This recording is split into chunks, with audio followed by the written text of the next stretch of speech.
एक छोटा सा गांव था। नाम था सोनापुर।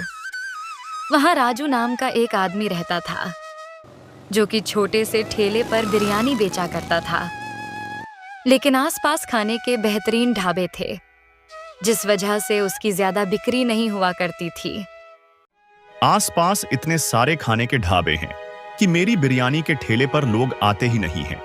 और तो और आसपास सभी सस्ता खाना बेचते हैं। इनकी वजह से मुझे भी बिरयानी सस्ती देनी पड़ती है।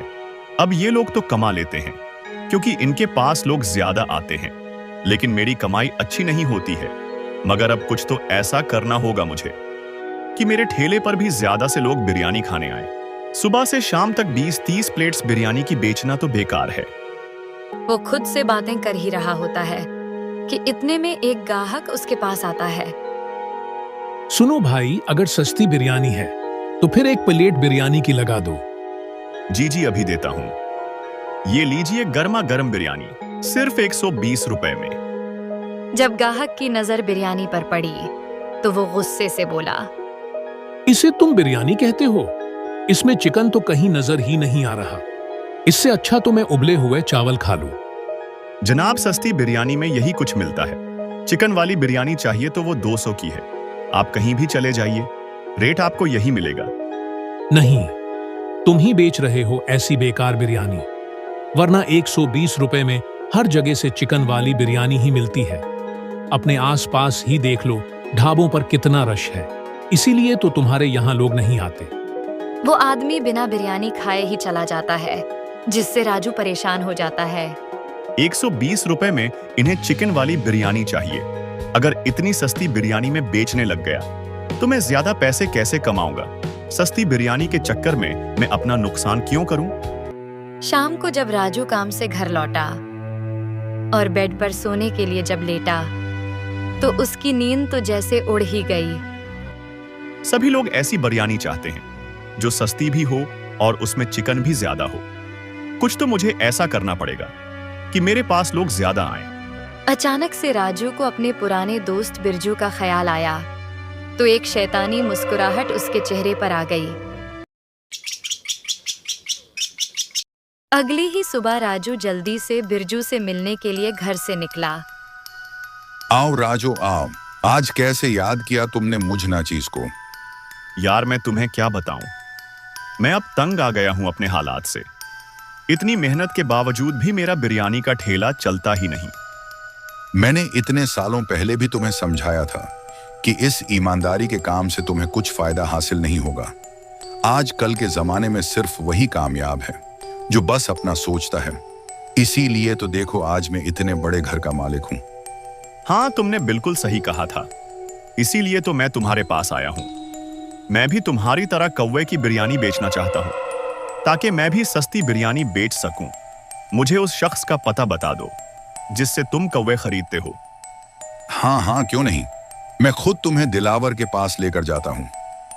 फिर उन दोनों ने एक शैतानी मुस्कुराहट के साथ एक दूसरे की तरफ देखा। बिरजू राजू को दिलावर के पास ले गया।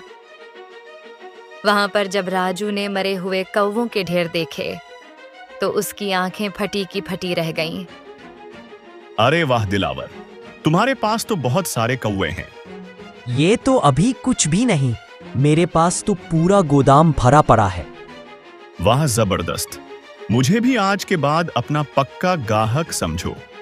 ठीक है, मगर ख्याल रहे हमारे इस काम के बारे में किसी को भी पता न चले, वरना इस जुर्म की वजह से हम सबको जेल भी हो सकती है। हाँ, बेफिक्र रहो, मेरी तरफ से किसी को कुछ पता नहीं चलेगा।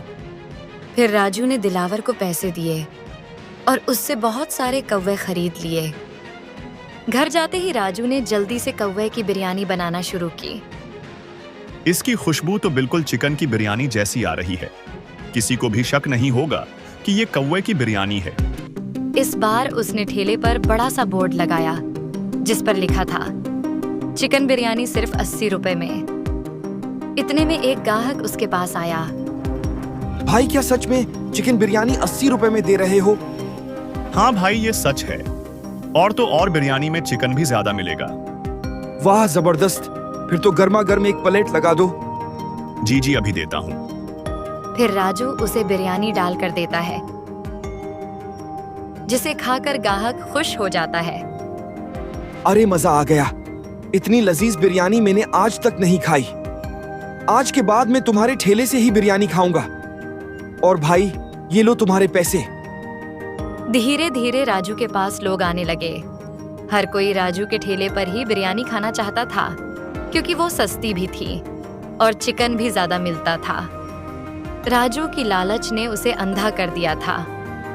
दूसरी तरफ बाकी ढाबों पर लोगों ने जाना छोड़ दिया। अब हर तरफ राजू की बिरयानी के चर्चे थे।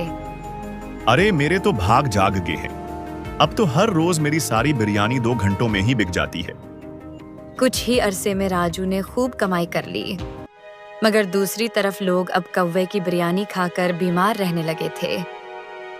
एक दिन 2 दोस्त आपस में बातें कर रहे थे कि उनमें से एक बोला, यार आज जब से राजू की बिरयानी खाकर आया हूं, तब से कानों में पता नहीं क्यों कौवे की आवाज बार बार गूंज रही है। हाँ यार, मुझे भी बिरयानी खाने के बाद कौवे की आवाज ही सुनाई दे रही है। और तो और ऐसा महसूस हो रहा है जैसे उल्टी आ जानी है मुझे। एक रोज ढाबे का मालिक परेशान खड़ा सोच रहा था। ऐसा कौन सा जादू राजू के हाथ लग गया है कि सारे लोग बस राजू के पास ही बिरयानी खाने जाते हैं। राजू की सस्ती बिरयानी ने तो हम सबके ढाबे ही बंद करवा दिए हैं। आज जब राजू घर जाकर बिरयानी बना रहा होगा, तब मैं छुप कर देखूंगा कि राजू बिरयानी में क्या डालता है। कमाल हो गया, आज फिर सारी बिरयानी जल्दी बिक गई। मैं घर जाकर फिर से बिरयानी बनाकर लाता हूँ। राजू जब अपने घर जा रहा था, तब ढाबे का मालिक छुपके से उसका पीछा करने लगा। उसने जब राजू को कौवे की बिरयानी बनाते हुए देखा, तो उसका मुंह खुला का खुला रह गया। अच्छा, तो ये वजह है जो ये इतनी सस्ती बिरयानी बेच रहा है। इसकी लालच ने इसे इतना अंधा कर दिया है कि ये लोगों की जानों के साथ खेल रहा है। मैं अभी सरपंच को बुलाकर लाता हूँ। फिर वो भागकर सरपंच के घर जाता है और जाकर सरपंच को सारी बात बताता है। ढाबे वाले की सारी बात सुनकर सरपंच चौंक गए। इसका मतलब है कि गांव में सब राजू की कौवा बिरयानी की वजह से ही बीमार हो रहे हैं। इस राजू की तो अब खैर नहीं। फिर सरपंच और गांव के कुछ लोग राजू के घर की ओर गए और उन्होंने राजू को रंगे हाथों पकड़ लिया और फिर सबने मिलकर राजू की खूब पिटाई लगाई। पुलिस राजू, बिरजू और दिलावर को पकड़ कर ले गई। इसीलिए तो कहते हैं कि बुरे काम का हमेशा बुरा ही अंजाम होता है।